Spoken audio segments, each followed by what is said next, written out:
नमस्कार दोस्तों, मैं एक बार फिर गिरजेश कुमार तिवारी आप सब लोग के सामने यूपीआरवीएनएल के कुछ फॉर्म से रिलेटेड डाउट्स को क्लियर करने के लिए आए हुए हैं, जिसका आज ही लास्ट डेट है। आप सब लोग बहुत चिंतित हैं, तो उसको लेके हम आपको काफ़ी क्लियर कर दे रहे हैं कि इसमें क्या क्या प्रॉब्लम्स है। कुछ हमने दो तीन लाइनें स्किप कर दी थी लास्ट टाइम, तो इस बार हम उसको भी और ढंग से क्लियर कर दे रहे हैं। ठीक है, एसेंशियल क्वालिफिकेशन आपका 3 ईयर डिप्लोमा है। इसमें आपको फॉर्म भरने के लिए एसेंशियल क्वालिफिकेशन जो आवश्यक योग्यता है वो आपकी 3 ईयर डिप्लोमा, आपका चाहे आईआईटी से हो या फिर किसी भी उत्तर प्रदेश के गवर्नमेंट पॉलिटेक्निक या किसी भी पॉलिटेक्निक संस्थान से हो जो उत्तर प्रदेश गवर्नमेंट द्वारा रिकग्नाइज हो, या फिर all India technical education council for technical education AICTE से हो, या फिर किसी भी इंडियन रिकग्नाइज बोर्ड से हो। ठीक है, तो आपका होना चाहिए बस ये है कि आपका diploma from distance learning education shall not be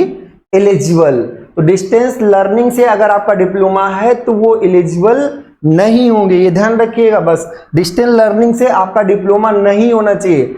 एक इसमें बड़ी समस्या है, एक दो लोगों ने पूछा कि सर हमारा हाई स्कूल प्राइवेट है, जो कि बहुत नॉर्मल बहुत ही कम लोगों का होता है। तो हाई स्कूल अगर प्राइवेट है तब भी आप फॉर्म भर सकते हैं। हाई स्कूल का सर्टिफिकेट सिर्फ और सिर्फ एज के लिए है। आपका एसेंशियल क्वालिफिकेशन 3 ईयर डिप्लोमा है, हाई स्कूल नहीं। हाई स्कूल आपका एज वेरिफिकेशन के लिए अपलोड करना है, उसमें आपका नाम सही होना चाहिए, आपका एज वही माना जाएगा जो कि हाई स्कूल के सर्टिफिकेट में है। ठीक है, तो हाई स्कूल अगर आपका प्राइवेट भी है और आपने डिप्लोमा रेगुलर ढंग से कंप्लीट कर लिया है तो आप ये फॉर्म भर सकते हैं। जबकि अगर आप देखें तो आपके फॉर्म भरते वक्त जो आ रहा है उसमें आपको हाई स्कूल का सर्टिफिकेट अपलोड भी करना पड़ेगा।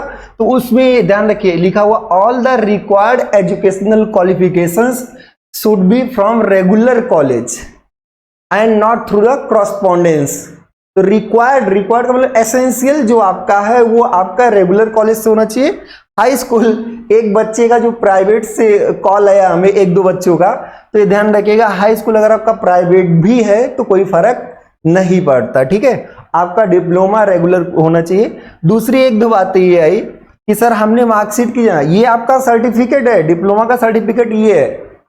अगर आप IIT का सर्टिफिकेट देखेंगे तो वहां पर फोटो भी लगा हुआ है, उस सर्टिफिकेट में आपका फोटो भी लगा हुआ। तो सर्टिफिकेट जिसको हम लोग पहले सनद बोला करते थे, तो ये सनद है, सनद आपको अपलोड करना है। वो भी क्या, यहाँ पर अटेस्टेड होना चाहिए। आप चाहे इसको फोटोकॉपी करा के साइन कर लें, फिर स्कैन करके अपलोड करें, या फिर आप जैसे भी यहाँ पे सेल्फ अटेस्टेड होना चाहिए। सर्टिफिकेट अपलोड करना है, मार्कशीट अपलोड नहीं करना है। ये आपका मार्कशीट है, तो मार्कशीट को आप जो इसमें मार्क्स पड़े हुए ना आपको दिख रहा होगा, तो मार्कशीट को फाइनल ईयर स्टेटमेंट है जो कि एवरेज, तो यहाँ पर वेटेज एवरेज रहता है, हर एक ईयर का अलग अलग वेटेज रहता है। तो आपको मार्कशीट अपलोड नहीं करना था, पर बहुत ढेर सारे लोगों ने, कई मतलब लगभग 20-25 लोगों ने कॉल किया होगा कि सर हमने मार्कशीट अपलोड कर दिया है। तो अगर आप मार्कशीट भी अपलोड कर दिए तो आप कुछ चेंजेस नहीं कर सकते और उससे कोई फर्क नहीं पड़ेगा। टेंशन मत लीजिए, आपका मार्कशीट भी अपलोडेड है तो कोई दिक्कत नहीं है।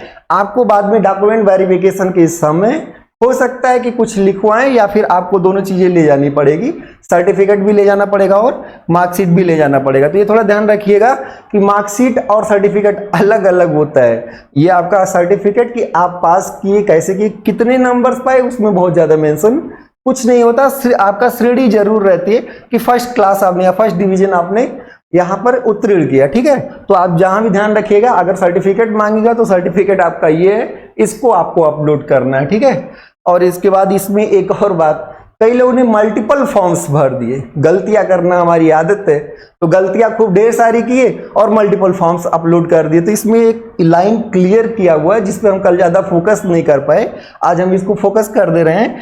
Candidates are advised not to attend for registration more than once.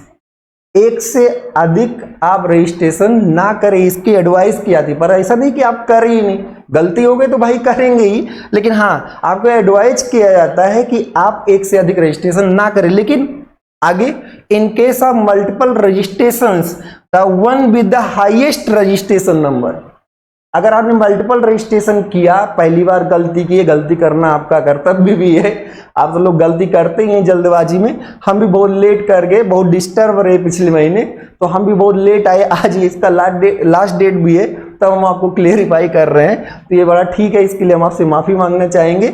लेकिन हाँ, एक बार क्लियर कर दे रहे हैं कि अगर आपने मल्टीपल रजिस्ट्रेशन किया है तो इसमें क्या लिखा है, in case of multiple registration the one with the highest registration number, जो बाद का होगा वो हाईएस्ट होगा, क्योंकि 9 के बाद 10 आएगा तो 10 नंबर जो होगा वो अलग कंसीडर किया जाएगा। One with the highest registration number will be considered as a final application. तो आपका जो बाद का रजिस्ट्रेशन होगा वही कंसीडर किया जाएगा, इसके लिए घबराने की जरूरत नहीं है। ढेर सारे लोगों ने गलती में, मतलब अपने आप से लोगों ने अपना मार्कशीट अपलोड कर दिया है, तो मार्कशीट अपलोड कर दिया है, कोई दिक्कत नहीं है, ठीक है। परेशान ना हुई, एग्जाम क्वालिफाई करिए, खूब जम के मेहनत करिए, न्यूमेरिकल खूब आने वाले हैं, ये ध्यान रखिएगा। तो इसलिए हम तो लोग थोड़ा बेसिक्स भी न्यूमेरिकल से स्टार्ट किए हैं। आज या कल की क्लास बहुत ही शानदार होगी, उसको आप ध्यान दीजिएगा।